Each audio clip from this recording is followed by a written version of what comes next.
And I'm live. It's Friday. How is it possible it's already Friday? It is February 9th, 2024.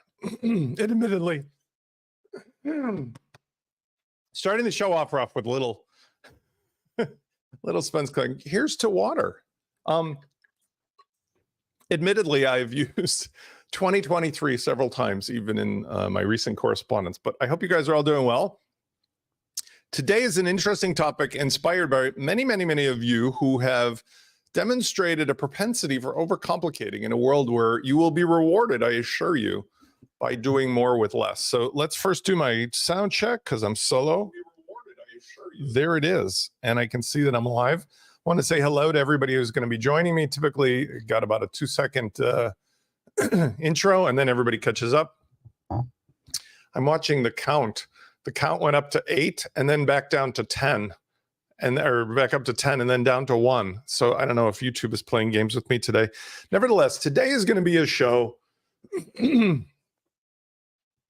going to use baking soda spray. Me. Today is going to be a show inspired by a series of questions that I've received literally this week, but also on a regular basis. I'm going to cover maybe 5 things that I personally feel you can do, you can emulate to achieve more with less stuff, less complication, less annoyance. And it's going to be a surprisingly broad topic, but I'm also doing a surprise 3. There it is. Triple play weekend. I'll get rid of the topic there.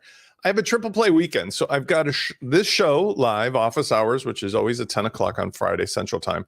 I'm doing a show right after this at 10 o'clock with Kurt Von Onum, which is a specialty show that demonstrates in action an example of using the very same stuff we've talked about ourselves before, the PUFCA for a specific industry. And I'll talk about how that applies as well. And then finally, tomorrow I'm doing a show that all of this gets put into the YouTube video stream. So like and subscribe, or over at spencerforman.com. The show with Chris Latham is one that I do for Go High Level about marketing. And the 3 together are a great combination for any of you who are using LaunchKit or Marketing Hub, or just are interested in improving your business or the business of your clients. Okay. So having said all of that, jazz, let's jump in. I'm going to leave this up here because I'm going to start the topic here. Good morning, Chris. I'm going to start the topic here with the number one thing that I am asked, which is an example of doing more with less. Let me set the stage. Over the course of the last 20 years, I've built various businesses in WordPress that had anywhere from myself to a team of 2 people, 4 people, 12 people, I think as much as maybe 15, 18 people. But when I got to that large, it was because I had a partner who was doing a lot of the remote management or things of that nature. I personally do not do well running a large team of people. And the reason is simple. I believe it's built into the entrepreneurial DNA to just solve problems, solve. And the very same things that I'm sharing with you now about solving problems do not work well for manage. They don't work well for bureaucracy. That is a tough one to say 3 times. So the nature of what I'm describing would not really probably work well for you if you had a larger team.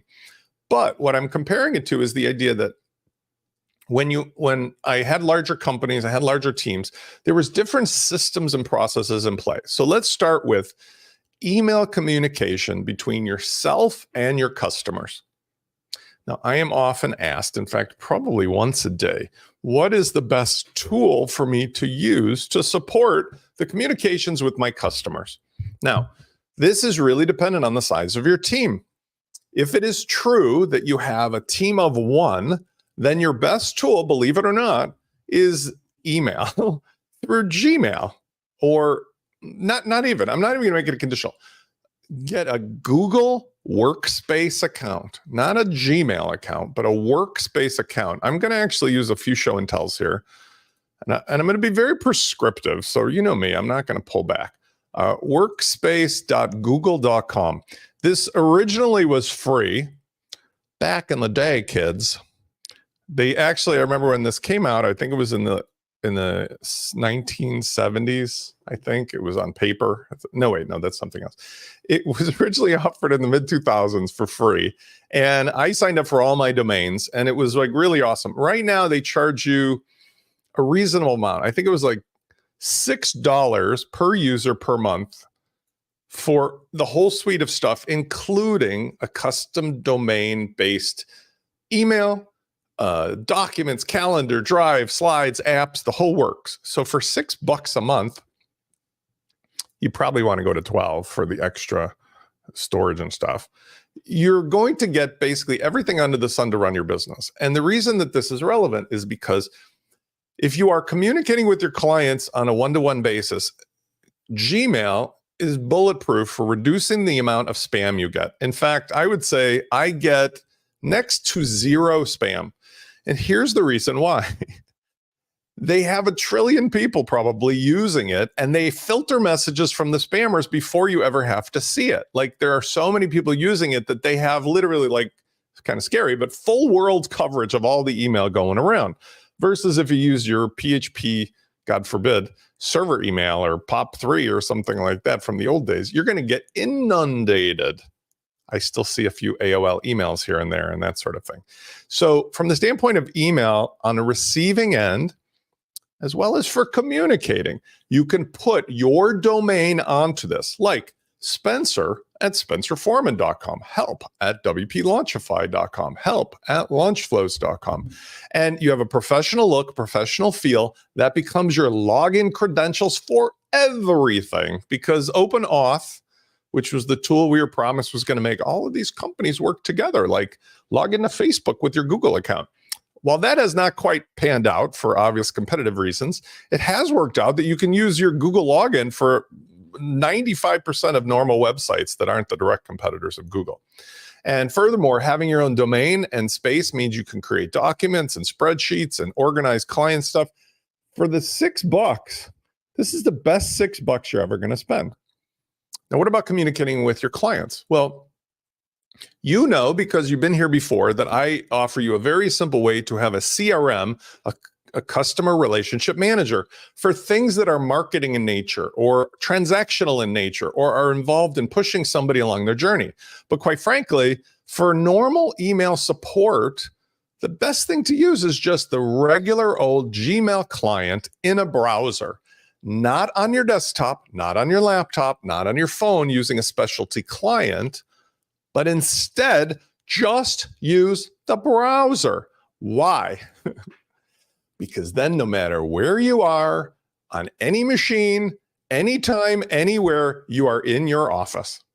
Now, I made this mistake, and I'm sure a few of you gazers have done the same thing. In the old days, I used to have an email client, especially when I was on my Macintosh. I'd use MacMail, or I'd use my special Windows blankety blank email. Gigantic problems ensued. Why? Well, on that machine, on that hard drive, I was downloading all the content before the cloud existed. And that meant that my entire business and all of the stuff was taken from a POP3 old-fashioned email server, not SMTP, to not the modern version of that. It was taken down to the local machine, right? And all of the stuff was existing on a physical hard drive. Well, I have in my basement still a box of hard drives from all those computers that ultimately failed. Whereas in today's world, I download what I need from the documents and stuff attached to an email, but otherwise I leave all the emails in the cloud. So anywhere I am, any browser, any screen, I can get to it.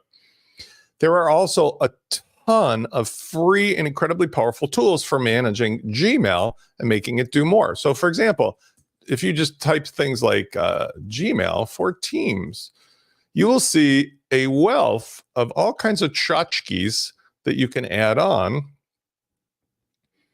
I used Front App before. I'll talk about that in a second.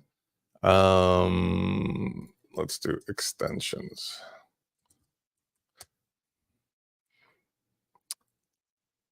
Microsoft Teams, Zapier, that's not the one. Appy Pie. There was another one I had used recently, Magical. I'm looking for the name of the one that I had used recently. I tried it myself, but they essentially, let's try another thing. extend Gmail to make Kanban boards. This one was really cool because I was able to click. There was ClickUp, send. Oh, here it is. Drag app. This one was really cool. I actually was thinking of keeping it for a while. This turned Gmail into Kanban boards. So when you would get, let's say, things from your customers, Spence, I need to do this, do that. You could just take the email and organize it like, here's a list of stuff that I have to do for my customers. But it was all inside of the free Gmail. I mean, the $6 a month Gmail, because I was using Google Workspace. So from a standpoint of simplicity, extensibility, number one, when it comes to email, if you are a solopreneur, back to my example, and you do not need to share email with other people on your team, Gmail. If you have one or two people on your team, Gmail with something like Drag App, which allows you to have multiple people being able to address the individual email that comes into your company, let's say central email account, like help at WP Launchify. You can have one or two people addressing the same client with the same email, and it gets to where it needs to go. Finally, what I love about this is, yes, it is true that in a marketing automation scheme of things, I have messages that I've sent out to folks, and I track that in my Fluent CRM. But man, oh man, oh man, I have Gmail from 15 years ago, and I go into it and I type a word. I need my tax return from 2006, and it's there. And in fact, I have increased my storage space and paid a little more money so that I can keep that in perpetuity as like the archive of Spence's business existence. So if you have a client or a customer and you want to have a long-term relationship, use Gmail, use the extensions for Gmail. There's even the ability, I would not encourage it, but mass email for Gmail. This is pushing your limits, but I have used this before. It's called Streak or Blaze. I've used both. I just saw it up here. This was Streak. I've used this. Tread lightly because there is a limit on how many you can send out. But let's say if you're sending like dozens or under 100 or so emails a day, there's a document in here that says how much you're allowed to get away with. You can do this even without using a proper SMTP. I wouldn't, because I would just pay for SendGrid, but simplicity rules. Okay. Number two. I'm going to use my Zoom effect. Let's get real. Number two, legal. I cannot tell you, because you guys are so conscientious, and I love that, how many people have asked me, Spence, I'm in Great Britain, I'm in the UK, I'm in, let's say, Western Europe, I'm in Asia. I have a need to announce every single rule under the sun to people before they press the button, because the boogeymen are coming for me if I don't. And in some countries, some regions, that might actually be true. I feel bad because one of my best colleagues, Jack Arturo, is in Germany, and he is under microscopic scrutiny every day, it seems, for every document, for every paper. That's a cultural thing. But things such as like the GDPR or cookie laws or, terms and conditions. One of the things that you get in the United States for all of our other foibles, or if you have American-based customers, is we just encourage entrepreneurialism and sales over everything else. Don't get into politics of religion and all that sort of thing. But man, if you're talking about selling stuff, you can get away with a lot. So I am an attorney, licensed to practice since 1991, 92, I believe. State and federal level. And I will tell you this, when you are selling to American customers, the number one thing that you need to do is to remove as much friction as possible.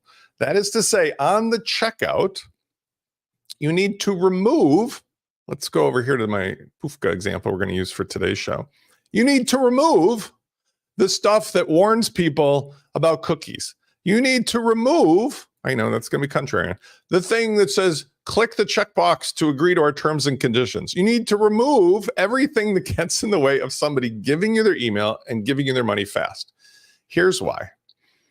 You must, of course, consult your own local attorney, but the European laws have no ability to reach you in the United States unless you have some degree of standing or some degree of presence in Europe. There is no cross the ocean jurisdictional ability for Germany or some entity there to come over and take away your children because you haven't put a checkbox in for your LearnDash course buyers to buy without having to do 5 things. The cookie laws, objectively, when I believe they came out almost 10 years ago, objectively, the cookie laws probably still exist. I have yet personally to hear of one instance of any company in the United States ever being even fined for the cookie law. And in fact, it becomes such an annoying thing because you can achieve the same goal very sort of low-key way. You could just put an affirmative statement, as far as I understand, in the footer that says, or below the checkout says, by purchasing, you agree to the following terms and conditions. Or in the footer, you could put, by browsing our website, you agree that we've got cookies and we're doing affiliate links. That's enough. Because here's what happens. And again, this is general legal advice, not specific legal advice. These things are evidence if and when anybody sues you or there's litigation. And even then, there is 1,000 steps between somebody telling you you're doing something wrong and them suing you or pursuing criminal charges. And I think simplification is focusing, like triage. A surgeon in the emergency room cannot be distracted by every little boo-boo that a person has on there. Oh, I see you've got an abdominal wound from a shotgun, but it looks like you have some dandruff over there. Should we talk about your shampoo? No, that's wrong. You got to focus. And most of you have, like myself, a strain on your attention. So do not get hung up on legal stuff. If you are in the European Union or in some place where they're coming after you, you have choices, I suppose. I can't give you better advice than the fact that, yes, it is true. Do not mess with the VAT if you live in Europe. They will probably come after you. The VAT is the religion of Europe right now. I mean, they literally are nuts about it. I cannot solve that problem for you. Other than if you do business with a partner in the United States, let the United States partner take all the money. You guys have some other arrangement on how you will get paid for your services in a way that satisfies your tax authorities. But if you are doing business primarily with United States citizens, have a point of contact that's primarily in the United States, and you can follow our laws, or if you are here to begin with, like many of you, don't sweat it. All right. Number 3. Complicating your offer. My God, is this a difficult thing? So let me give you a few examples. Billboard time. I'm going to go to my friend Anne. Anne, are you here this morning? I was just texting with you. I've used her as an example, but it's just a perfect example of a billboard. Let's see if she's still got this in place. I hope she does. Anne, are you monkeying around with your front page? She's monkeying around with it, so it may not be here. Let's see if it's here. She's working on it, but I do like what she's doing here. A billboard has 3 things. I'm gonna use something else. I'll do WP Launchify even. A billboard has 3 things, but the issue is you really have to limit yourself to one call to action. And over time, I'm quoting Mr. Russell Brunson here, you will build a value ladder of options that go up from there. The one thing that you need to do first and foremost and always is you need to get the person's email. Oh, hi, Ann. Good morning. Nothing else will happen until or unless you get the person's email. And I cannot tell you how many smart entrepreneurs I have seen who have these call to actions that have nothing to do with getting somebody into their system. Now, let's use some of my stuff as an example, and then we'll talk about some other businesses. But for example, my priority, because of what I do, is to get people to explain to me, many of you probably have done this. That's how we came to know each other. Explain to me, what's your pain? What's your problem? My billboard has 3 parts, like everybody should. What is likely your pain? What is it that I do to solve it? And what is your call to action? So let's review. I help you create profitable WordPress solutions. Now, that's more of an affirmative statement rather than a question, but it's kind of like if you're driving on the highway and you saw a sign that said, hungry for cheeseburgers? The next line is, what exactly is it you offer? Well, membership, marketing automation, online courses, e-commerce, Buddy Boss. It'd be like, hungry for cheeseburgers? Best cheeseburgers in Chicago, right? Now you can say it as a question or a statement. Best cheeseburgers in Chicago. We beat everybody because we've got more beef. The call to action is, what are you asking them to do? I am asking them to book a free call. Why? Because that takes them to a form, and that means that I miss nobody. In this case, this requires somebody to pick a date, give me their first name, last name, email, and some other information, which ends up in my CRM. But it also delivers the thing that turns most of these strangers, many of you were included, into people who realize that I can do what I described later down on the page. So the simplification is, instead of offering 6 things or 8 things or an array of products or or hey, I'm the guy at Home Depot with the orange vest. I'm like, do you need some help? I can help you with nuts, bolts, plumbing, electric, and home and garden. Any of those sound good? Let's talk about it. Because I sell, I call high ticket items, I can afford to invest 15 to 30 minutes or more into every call. I typically get, on an average day, 3, maybe 4 calls from strangers who come in from my fishing holes of places where I've made relationships with the site owners or the group owners, or I've made myself a valuable resource to solve people's questions and problems for free. So other people see that and they call me for free. They got nothing to lose. As you know, I talk about my back endlessly. I love the fact that there are people who are surgeons and there are people who run businesses. There's people who have automotive parts. There's an unlimited number of people who are experts who are willing to have calls. Guess what? Those are the people in today's world who will get the customer, because social media is evolving. AI is evolving. People are going back to, I want a smaller personal relationship and a smaller personal group of friends and colleagues, people I trust, to give me real advice and let me talk about what my problems are. I know I love that. Okay, so having a simple unilateral entry point is great. Now, there are exceptions. Let's go over here to Jack's WP Fusion, where, again, you could see, let me zoom this out because the menu's just between sizes. There we go. So, you can see he's got all the documentation, and we've built this over the years. You can see, hey, it's Spence. But really, the call to action here is 2 things. Notice the billboard. Connect WordPress to anything. Here's how you do it. No code solution. Integrate blankety blank. And there's lots of details below to explain it. But there's 2 options. Either get started or try a demo. And that's a good alternative for call to action. It could be learn more or buy it now. There is not a free call directly here because we got a demo. Most of the people coming in really want that. But just so you know, this little doodad of the free consultation, if somebody tries a demo, or if somebody just submits a ticket, or if somebody buys, guess what they get? They get an email that says, hey, it's Spence, come try a free call with me. Ta-da. Okay, and let's give you a couple more examples here. I'll do another example, and then we'll move on to the 4th thing. This is an example not of selling something, but asking somebody to become part of your list. Now, this is more related to, I use this as a hub of various things, but this is more related to people who'd be interested in, let's say, a stream of news, like a newsletter. It still provides you an incredibly simple way to get people into your sales funnel that you can then communicate with to offer them first a tripwire and then a real, product or subscription, and then upsells and so forth.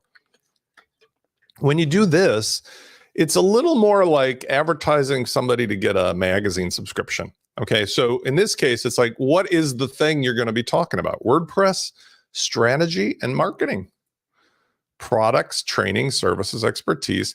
And then it's really important, even if you don't have this number, you can use a version of this. You need some sort of social proof, I found. So making a statement that is like, join 40,000 others. I mean, that's a little bigger now because I'm probably closer to 50, but like, join more than 40,000 people over 20 years. They can't all be stupid. They can't all be wrong. I must be doing something right, who are subscribed to this. because people, our human nature is to flock to asking other people, what do they think? What's the best restaurant? Is that movie any good? Who won the Grammys? All of that stuff is useful. So being free and being able to just give a name and email is very spontaneous. And then boom, you're in the list. And for you, that's the simple way to get people in. One last point I want to make about simplicity on this is that once your person has given their email, they go from being a cold lead to being a warm prospect because they have given you permission to, kind of like in the dating realm, you can text me, you can just call and leave a message. I mean, you're not going to meet my parents yet. That isn't happening. But I do want to keep communicating with you. So you have to respect that relationship. I had a conversation yesterday with a very smart new client who was wondering why I didn't do more when she had signed up to the email list. And I explained to her, I don't send you an email to validate that you signed up on my email list because you had already had a call with me for 45 minutes. We're already friends. Like, it would be odd to me if I knew somebody for a while and we got off from them sending them a text message, and I sent her back a text message saying, I received your text message. Thank you for texting me. It's been a pleasure to text with you. It'd be like, we're already friends. Okay. So use that metaphor of friendship, use the metaphor of relationships, and I think you'll find that this stuff becomes easier. Anne's asking, ideas for social proof blurb when it's too early to have it. Yeah. So there's lots of cool things that one could do here. I think it's got to be selfish. Selfish. I know this sounds weird, but because I think I'm fortunate, I suppose, but I'm fortunate to be in the dating realm as a mature single dad. I know much more about how to market myself and who I am marketing for. So if you think about the people to whom you are marketing, you have to think, what do they selfishly want to get, partake in, be a part of, achieve, be? Think about that. Now, Anne, I can be presumptuous because you're in the nutrition field, but you deal with, let's say, professional companies that manufacture stuff. You deal with people who are just graduating from, nutrition colleges. I would say you could be selfish by saying, if the message is for the companies, get access to all your potential, future nutritionists. Get access to all of the events, or project your events into the space where everybody will see it. On the other hand, for nutritionists, you could be like you've done on your actual call to action. You could say this is the way to get your professional profile into the realm. Learn more about how to become a successful nutritionist or make more money. So in other words, you're appealing like a People magazine to the base instincts of the person, right? What's happening with Bruce Willis, like I keep talking about every week? Your curiosity and your selfish desire to learn more about things that would be useful to yourself would be the motive for somebody to give an email. So it doesn't have to be social proof in the sense look at all the cool kids are here. It could be just in the scope of saying a global term, this gets overdone, but I want to not lose sight of it. The number one site for nutritionists events. It really isn't untrue, is it? I mean, is there demonstrably another site? I mean, don't be disingenuous, of course, but you could use terms like the most, the best, the number one, the most popular, blankety blank what you're offering. And these are motivational words. These are things that have been proven psychologically for marketing to work. We've seen that in forever on radio, TV, and print. Okay. I'm going to be slightly more brief. So the next one I want to talk about is managing the upsell. So when it comes to getting somebody in, the actual products and services that people offer, there are some magical numbers and some magical price points. And I think it gets overcomplicated. Now, I will say this. I am pleased, honestly, I am pleased that things have improved quite a bit. But let's talk about some historical stuff. And I'm going to use Launch Kit as an example. Number one thing is the marketing magic of 7. I don't know whether or not this is true. I mean, I've tried it in different ways, but there seems to be some various things that people have talked about over the years that ending in a 7 works better. And we'll talk about it in a second, but like we know that there's like, you can browse through anything that talks about this. We know that there are things that are selling with 9 at the end of it, right? Because 19.99 is less than 20 and people just hear 19 and that's it. Peter asks, advantage of 15-minute call Zoom, prospect gives his needs, shaping your service. Could not agree more, by the way, Peter. Fantastic. And Peter, you know, you're a great example because we actually talked, I think, for hours before you jumped on. But once you jumped in, you were fully vested in the process. If you have something to sell, as we'll talk about here on your value ladder, that will ultimately get somebody into a relationship that is not just $97, it is well worth your time to get into that relationship early and often. Just like building friendships starts with maybe you meet on a dating service, maybe you meet in real life at pickleball or friends, and you go from coffee to lunch to dinner to hanging out with friends, to meeting the kids, meeting the family. Eventually you're just spending all your time together. In the same way, somebody starts out for free, you keep becoming the person that, you know, delivers the goods to them and the knowledge and the relationship. Fantastic. Thank you for that, Peter. So the simplicity of the pricing back to the 9s is, we all know 9s work. You know, $19.99 sounds less than 20, but something about that 7 seems to be magical. So I've chosen myself the 7s, and it makes the math a little weird, but you can get around that. And it also feels, to a certain extent, because I've tried it both ways, for a number of almost 2 years on WP Launchify, I said, you know what, forget about this. I'm going with solid numbers. I went with 300 and 2,500 and 5,000. You'll notice I still have those in here, right? 300 an hour, 2.5, 5,000. It's not 2,497, because to me, that starts to sound really fake. Whereas 97, that sounds fairly authentic, and you can deal with the math. 97 to 97.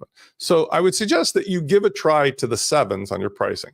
The second part, when it comes to actually, Peter, we went through this with his product. When it comes to bundling, make everything like a Matryoshka doll. You guys know what that is, a Russian doll, Matryoshka. It's one of these dolls and a doll and a doll and a doll, right? Where it just, you know what I mean? Like you stack them up. So if you make your pricing like a Matryoshka doll, you're going to have a much, much, much better time, and your clients will have a better time. For example, Launch Kit is 97. That's everything you need, 97. I can talk about this all day long to a million people. I don't have any complication. You get 3 things. You get the software, you get the support, you get the hosting. Done, $97. Now, if you want unlimited clients, great. Add 200 more, you get your primary Launch Kit plus unlimited client sites. In terms of the add-ons, and I notice here, I actually have to change this because this word should now say unlimited. I originally was doing it where they were all hosted. Now it's one primary plus unlimited client sites. You host your own, which is something that was requested of me. Nevertheless, 97 to 97, those are simple. The Matryoshka doll comes in because when somebody's got this, they can just use it for any purpose and nobody cares. You guys can judge this yourselves. Like the value of the software bundle is $3,400 almost. The value of the hosting is $30 if you got it on your own. The value of unlimited email consultation, well, what's it worth to you to have any questions answered via email? The 3 together becomes like, cannot deny, that's a no-brainer. But then people want, listen, Spence, I just need an hour. Or, oh, you know what? I have a bunch of stuff and I realize this is discounted by about 20% if I just commit to having you help me for these 2 weeks. Or it's a really big project and I just want to get it done, and I know you're an expert and I know you're going to get this where we need it to be. The idea is it's just a Matryoshka because 97, but add on this or add on this or add on this, or you could do it a la carte. And then bundles. So here's an interesting one where many of you did this, which I appreciate. If you commit to just 397s, right? Like 3 months at 97 is 297. I'm going to give you, and I did it. I had a cohort. I had 4 hours of live training. I could give that away for free because I was able to get, it was about 35 of you that did it. It was about 30 people could show up in that same 4 hours.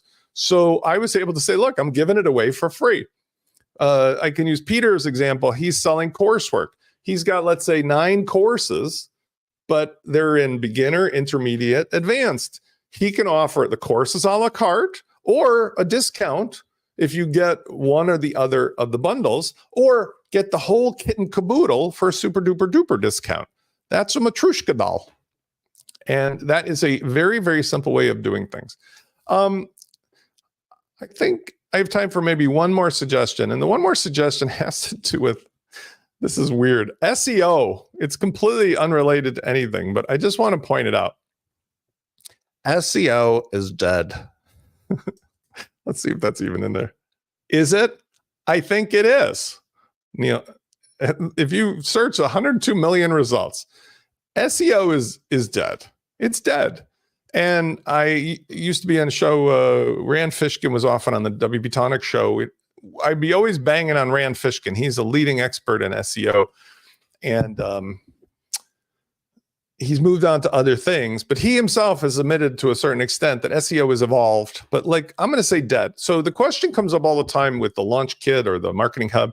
What should I do for SEO? Let me be clear. For simplicity, you are a little tadpole in the Atlantic Ocean.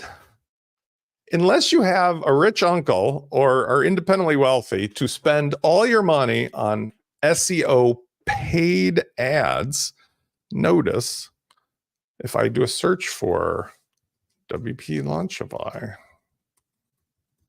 I type in my word. Now, I'm logged in. It knows who I am. This would be different if I was logged out. Yes, it will come up with the results here. Okay.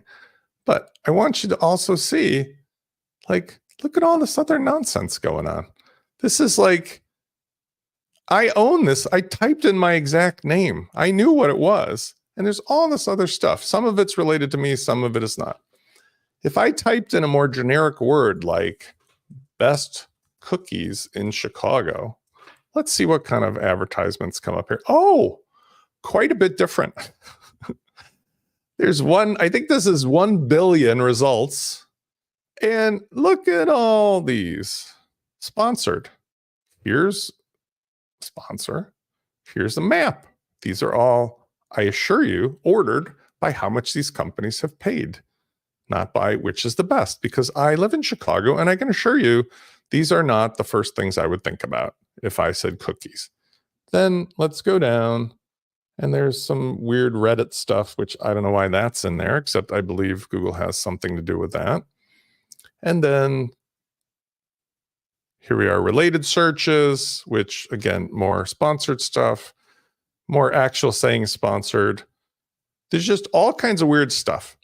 Now, imagine you wanted to make something that is not like incredibly unique, like, I don't know, titanium threads for bulletproof underwear. I mean, unless you're doing something incredibly unusual or unique or spelled exactly like I was doing WP Launchify, you are going to be the little tiny guppy, the tadpole in the ocean of 1 trillion fish, and you will not ever be found.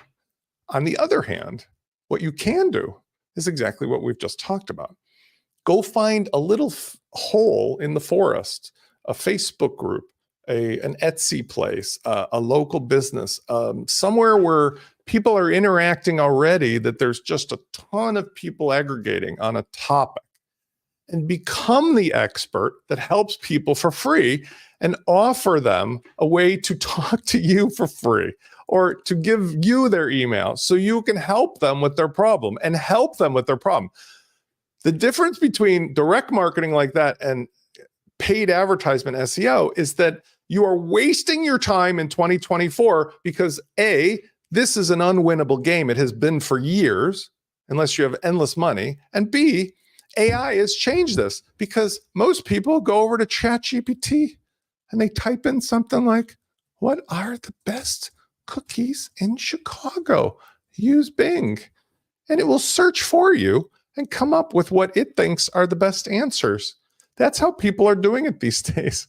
They're not going to be seeing the bullshit that people, they're not going to be seeing the bullshit that you think you're really getting and paying for by giving money to Google. Now, you could make it work if you paid for specific ads for specific target audiences in certain social media. I mean, maybe Instagram or TikTok, maybe something to do with Facebook.